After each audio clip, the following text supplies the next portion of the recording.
बिस्मिल्लाहिर्रहमानिर्रहीम। अस्सलाम वालेकुम।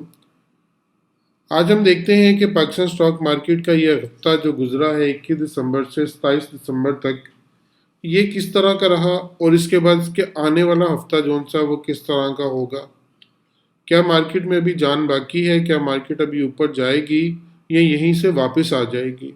दोनों हफ्तों को कंपैरिजन भी करेंगे, चार्ट्स की मदद से भी समझेंगे और साथ में जो FIPI और LIPI का डेटा है उसको भी देखेंगे कि उसमें कौन कौन कहाँ कहाँ पे इन्वेस्टमेंट कर रहा है, कौन कौन कहाँ कहाँ से अपनी इन्वेस्टमेंट निकाल रहा है।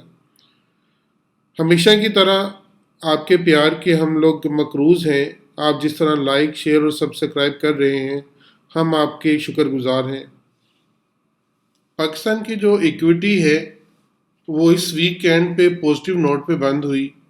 इंडेक्स जो सा वो डाउन हुआ तकरीबन 324 पॉइंट्स, जो कि 0.7% था, 43,416 के लेवल को सेटल करने के लिए। ओपनिंग थी 43,740 की, हाई लगा 43,790 का, लो लगा 42,757 का और क्लोजिंग हुई 43,416 के ऊपर, जो कि अच्छी क्लोजिंग लग रही है मार्केट की। मार्केट के जो मार्केट ने फॉलो किया, जो इंटरनेशनल मार्केट के अंदर एक प्रेशर आता रहा, उसको मार्केट जोन से मुसलसल फॉलो करती रही। अगर इंटरनेशनल मार्केट में प्रेशर आया तो हमारी मार्केट ने भी प्रेशर कबूल किया और उसके साथ नीचे आई। अगर इंटरनेशनल मार्केट्स बढ़ी तो हमारी मार्केट भी जोन से वो ऊपर की तरफ गई। लेकिन जब पहले दो सेशन थे इस वीक के, वो नेगेटिव पॉइंट में थे, उसमें सेलिंग प्रेशर बहुत ज़्यादा देखा गया। उसकी सबसे बड़ी वजह जो यूनाइटेड किंगडम के अंदर कोरोना वायरस की एक नई किस्म है उसका आना है।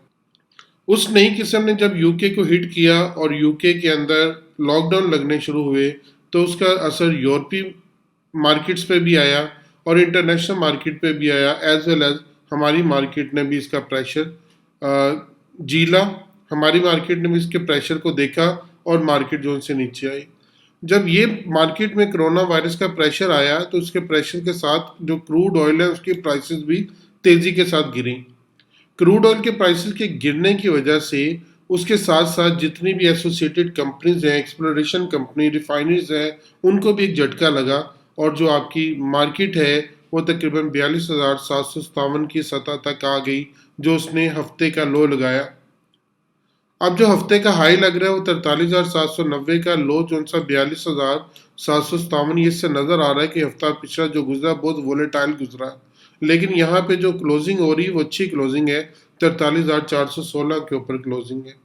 43,416 के ऊपर क्लोजिंग होने की सबसे बड़ी वजह जो करंट अकाउंट का सरप्लस होना है, जो पांचवें मुसलसल महीने में करंट अकाउंट जो सा वो सरप्लस हो रहा है, जो एक बड़ी वजह थी मार्केट को अप रखने में।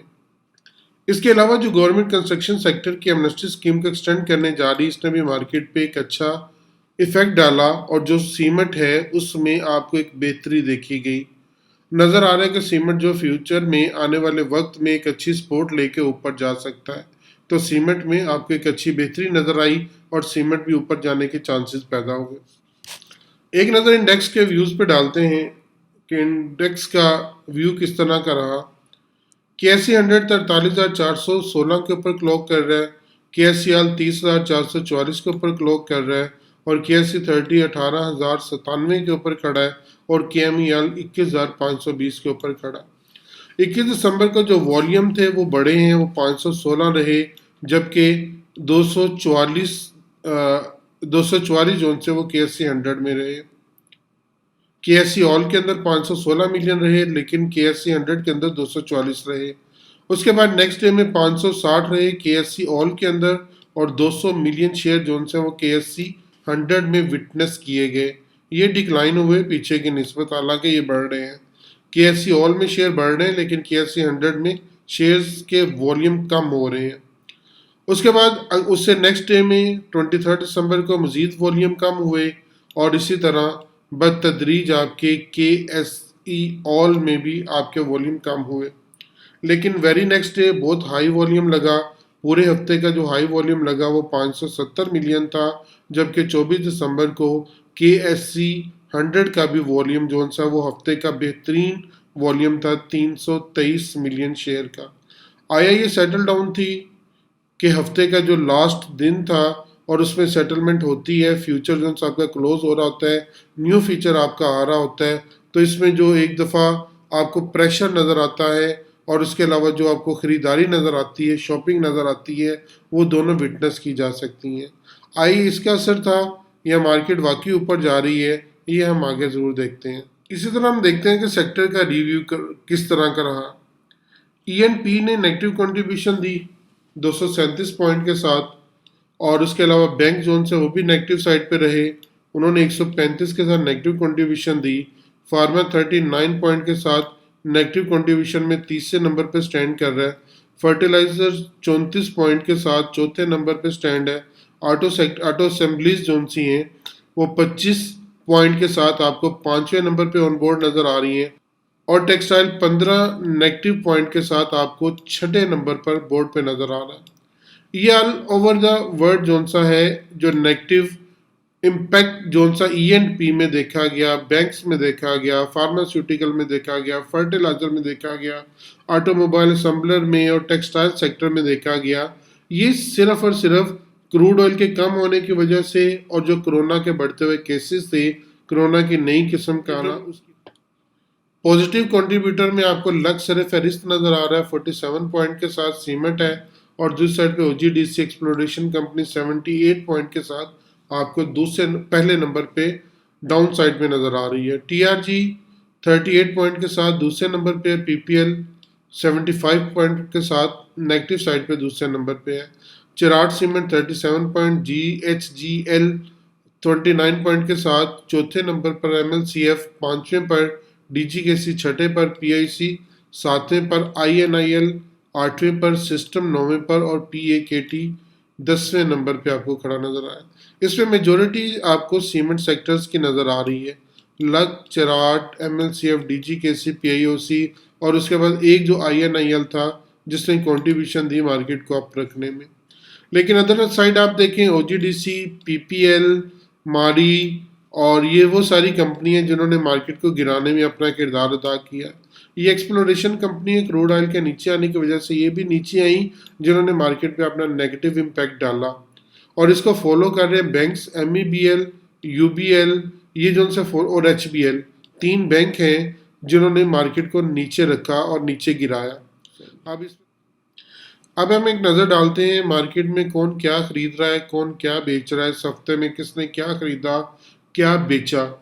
सबसे पहले टॉप पे चूँकि फॉरेन इन्वेस्टर होते हैं इसलिए हम फॉरेन इन्वेस्टर्स की बात कर लेते हैं। ये 20.44 मिलियन डॉलर के साथ नेगेटिव साइड पे हैं। ये उस फियर का शिकार है जो कोरोना की वजह से नज़र आ रहा है, जिसकी वजह से मार्केटों में से अपने पैसे निकाल रहे हैं। तो 20.44 मिलियन डॉलर के साथ FIPI जोन से आपको नेगेटिव साइड पे नज़र आ रहे हैं। इन्होंने सबसे ज़्यादा सेलिंग जोन सी है वो फर्टिलाइजर सेक्शन में की 8.23 मिलियन डॉलर, और सेकंड जोन से इनकी पावर में नज़र आ रही है 5.46 मिलियन डॉलर, और छठी इनकी बैंक्स में सेलिंग नज़र आ रही है 3.06 मिलियन डॉलर। उसके अलावा बाकी सेक्शन में अदर्स में 1.75 मिलियन डॉलर इन्होंने निकाले हैं। सिर्फ टेक्सटाइल सेक्टर ऐसा जिसमें इनकी इनपुट नज़र आ रही है, बाकी सब में, और इसके अलावा फूड है जिसमें इनकी इनपुट नज़र आ रही है, बाइंग नज़र आ रही है। बाकी सब के सब सेक्टर में ये लोग नेगेटिव साइड पे हैं। इंडिविजुअल्स को देखा जाए तो इन्होंने भी प्रॉफिट टेकिंग की, 5.26 मिलियन डॉलर जो उनसे मार्केट से निकाले। इन्होंने सीमेंट को बेचा, फर्टिलाइज़र को बेचा, और इसके अलावा इन्होंने ज़्यादा जो सा वो पावर को बेचा, और इसके साथ साथ टेक्सटाइल को बेचा।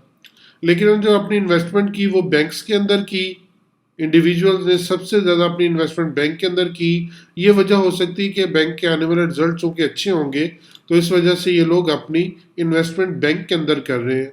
उसके अलावा दूसरी जो इन्वेस्टमेंट है वो आपको टेक्नोलॉजी के अंदर नज़र आ रही है। ये लगता है मेरी बात इन्होंने सुन ली है, और टेक्नोलॉजी के अंदर मुसलसल इन्वेस्टमेंट नज़र आ रही है आपको इस हफ्ते के दौरान। कंपनीज आपको मुकम्मल तौर पर प्लस साइड पे नज़र आ रही हैं। 25.61 मिलियन डॉलर की इन्वेस्टमेंट है इनकी। सबसे बड़ी इन्वेस्टमेंट इनकी फर्टिलाइजर सेक्शन में है, और उसके बाद दूसरी इन्वेस्टमेंट इनकी टेक्सटाइल में है 2.90 मिलियन डॉलर की। और सॉरी दूसरी इनकी पावर में है 7.89 मिलियन डॉलर की, और तीसरी इनकी 2.90 मिलियन डॉलर के साथ टेक्सटाइल में तीसरी बड़ी इनकी इन्वेस्टमेंट है। बैंक्स को अगर देखा जाए तो ये ना बेचा ना खरीदा, तकरीबन बराबर साइड पे नज़र आ रहे हैं। एनबीएफसी भी यही हाल है, बराबर साइड पे हैं। म्यूचुअल फंड ने माइनर से अपनी सेलिंग की और इन्होंने जो निकाला सबसे ज़्यादा ईएनपी को निकाला। ईएनपी में 4.47 मिलियन डॉलर इन्होंने निकाले हैं, और जो इनकी इन्वेस्टमेंट नज़र आ रही है वो अदर्स के साथ सीमेंट में नज़र आ रही है 3.15 मिलियन डॉलर की। अदर्स को देखा जाए तकरीबन बराबर साइड पे है। ब्रोकेज फर्म जो से वो प्लस साइड पे है 1.17 मिलियन डॉलर के साथ। इनकी सबसे बड़ी जो इन्वेस्टमेंट आपको नज़र आ रही है वो अदर्स में नज़र आ रही है 1.51 मिलियन डॉलर की। बाकी सब में तकरीबन ये सेलिंग साइड पे है। इंश्योरेंस कंपनीज भी अब प्लस साइड पे नज़र आ रही है, और इनकी सबसे बड़ी जो बाइंग है वो भी सीमेंट के अंदर है। अब सीमेंट के अंदर आपके दो मेजर लोकल इन्वेस्टर जो से वो इन्वेस्टमेंट कर रहे हैं, जिनमें एक म्यूचुअल फंड है और एक इंश्योरेंस कंपनीज हैं। बाकी सारे सेलिंग पे हैं, लेकिन ये दो जो हैं वो दोनों मुसलसल खरीदते जा रहे हैं। म्यूचुअल फंड भी सीमेंट को खरीदता है और इंश्योरेंस कंपनी भी सीमेंट को खरीद रही है। तो आने वाले वक्त में हो सकता है कि सीमेंट को एक दफ़ा बूम आपको दोबारा नज़र आए, तो इस दोनों पे लाजमी नज़र रखिएगा, सीमेंट के अंदर और इसके साथ साथ स्टील में। अगर हम ग्राफ की सूरत पर नज़र डालें तो मार्केट को इस वक्त जो पहली सपोर्ट मिल रही है वो 42,600 के ऊपर आके मिल रही है वीक ऑन वीक बेसिस पर, और दूसरी जो सपोर्ट मार्केट को आके मिलेगी 42,200 के ऊपर, और उसके बाद जो अगली सपोर्ट उसको आके मिलेगी वो 41,200 के ऊपर जाके मिलेगी। दरमियान में छोटी सपोर्ट्स मिल रही हैं, लेकिन उनको अगर हम इग्नोर कर दें तो ये मेजर सपोर्ट्स हैं जो वीक ऑन वीक बेसिस पर मार्केट को मिलने जा रही हैं। पहली रेजिस्टेंस मार्केट को मिलेगी 43,800 के ऊपर, जिसपे ऊपर मार्केट अभी स्टार्ट होके फिर वापस आई थी। तो 43,800 के ऊपर मार्केट को पहली रेजिस्टेंस मिलेगी, और उसके बाद दूसरी रेजिस्टेंस 44,000 के लेवल पर, और तीसरी रेजिस्टेंस जाके मार्केट को 44,580 या 44,600 के ऊपर जाके मिल रही है। ये तीन रेजिस्टेंस आपको आपकी मार्केट को मिलने जा रही हैं, तीन सपोर्ट्स आपके मार्केट को मिलने जा रही हैं। लेकिन एक चीज़ जो सी पिछले हफ्ते की निस्बत इस हफ्ते मार्केट में वॉल्यूम्स का कम होना है। मार्केट में वॉल्यूम जो से वो कम हुए हैं पिछले हफ्ते की निस्बत, जो कि मार्केट के लिए एक बैड न्यूज़ हो सकती है, कि हो सकता है कि आगे मार्केट मज़ीद प्रेशर में नज़र आए। लेकिन इस वक्त जो से हालात हैं मार्केट में वो अच्छे चल रहे हैं। कुछ खबरें हैं जो मार्केट में अच्छी आ रही हैं, तो उसके साथ देखा जाए तो मार्केट हो सकता है वो ऊपर जाए, लेकिन अभी वक्त है थोड़ा सा मोहतात होके काम करने का। इन तमाम अल्फाज के साथ इजाज़त दें मोहम्मद अब्बास जट को। मैं आपके लिए बहुत दुआ गो हूँ, आप मेरे लिए ज़रूर दुआ कीजिएगा। वस्सलाम, अल्लाह हाफिज़।